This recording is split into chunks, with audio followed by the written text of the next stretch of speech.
Make America great again, Holmes.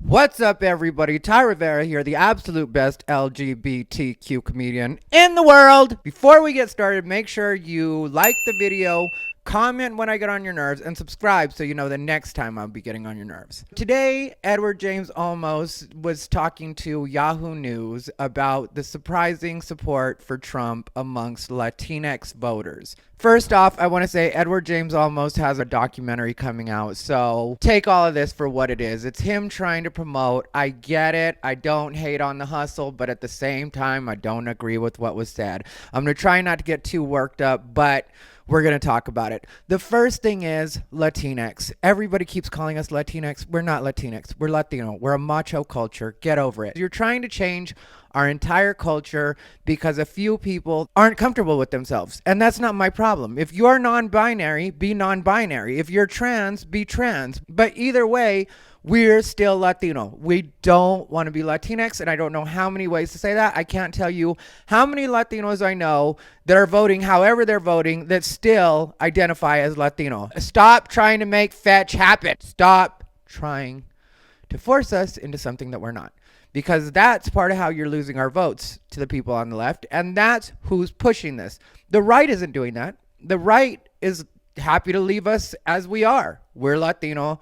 Leave it alone. But let's not get too caught up on that. What Edward James Olmos said was that Latinos are very conservative, which is true. Traditionally, Latinos are usually conservative. I do try to warn my liberal friends when they're pushing really hard for Mexicans from Mexico to be able to come from here. I'm like, I don't know why you're doing that. You're really just pushing for people that are going to vote against the things you want. But if you want to do it, go ahead and do it. I personally don't mind, and I wouldn't personally use that as a reason for me to keep anybody out of the country. I say let people vote how they want to vote once they're American citizens, and let the cards fall where they do. That's the way I feel about it. But I'm probably a little more American than a lot of people that I know in that way. Outside of that, then he went on to say that the Republican Party is running on fear. Then he alluded to the fact that Latinos were concerned about mail-in voting, which I don't know a single Latino that cares about mail-in voting like that. I haven't heard any other Latinos that I know talking about the fact that mail-in voting could be rigged. That's not the thing. The thing is, much like the other day when I was talking about Ice Cube and the contract with Black America, the Democrats just haven't done much for the Latino community. And I know people would say DACA and Dreamers, but that really didn't do a lot to help out Latinos, even the ones that have been helped out by it. Yeah, it made it so that they could stay here, but then it didn't give them the rights that every other American has. It doesn't give them all of the privileges to being American. People also forget that Obama had people in cages as well. It's just when it came to Donald Trump, they started separating families, separating children from families, but they were still in cages before that. So it really does come down to, do you think it makes the kid feel that much better to be in the cage with their parents? Maybe to a certain degree, but they're still in cages, and that's still something that shouldn't be happening, which is a lot of my problem with the way the Democrats handle Latinos. It's like you put a Band-Aid on something and then you just completely leave it alone. You don't make sure that these people are actually taken care of. You don't make sure that they're not getting exploited. You just put a Band-Aid on the situation, pat them on the head, and send them on their way. And that's just not good enough. What these people actually need is either a pathway to citizenship or to be told that it's time to go back, which some people would get mad at me for saying it's time to go back, but that's the most humane thing. If you're not going to give people all of the rights and privileges that we enjoy as Americans, but they still have to pay taxes, then what's the benefit to them other than the fact that their kids will be full citizens? Which, if you're saying that, I guess I can understand the trade-off. But there's so many ways that illegal immigrants get exploited in this country that I don't know how anybody can consider themselves to be a humane person or a compassionate person when they allow that to happen. I personally lived in an MS-13 neighborhood for about 4 years. And when I say an MS-13 neighborhood, not only did I live in an MS-13 neighborhood, I lived in the MS-13 neighborhood. I lived right near MacArthur Park in LA. That's where MS-13 originally set up shop when they came here to the United States. So when you see exactly the way that all plays out and the way that these illegal things will happen to these people that don't have any protection, And some people would say LA is a sanctuary city, so there's no problem for illegal immigrants in calling the police.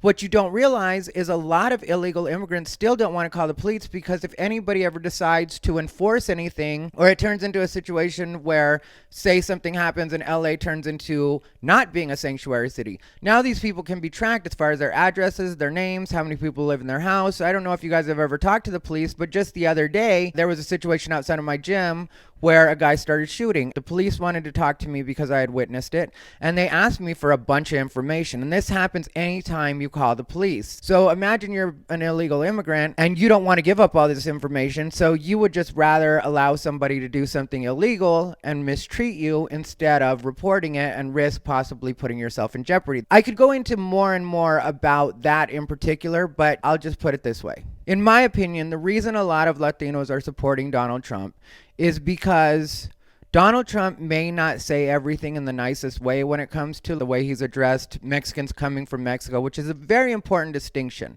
When you're talking about illegal immigrants versus Latinos in general, a lot of us Latinos do make that distinction. A lot of us Mexican Americans or Latinos that are citizens, we do make the distinction between us and what he was talking about or who he was talking about.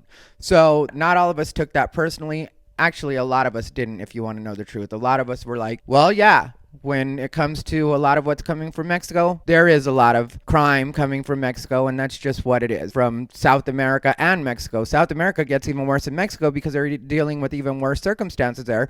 So it's a different level of desperation, which is another thing people don't take into account. But what I'm getting at is a lot of us don't necessarily take that personally, and a lot of us also see that even though he may not choose the best words or the nicest words, at least what he's offering is an actual solution versus people who are deciding to just put a band-aid on it because it makes them feel better. So in my opinion, it's more humane to tell somebody you can't be here and you have to go back, or even sending them back, rather than keeping them here, having them pay taxes, and not letting them have the same rights, benefits, and privileges as any other American, which to me is a lot like paying to belong to a club that you don't get to use any of the benefits from.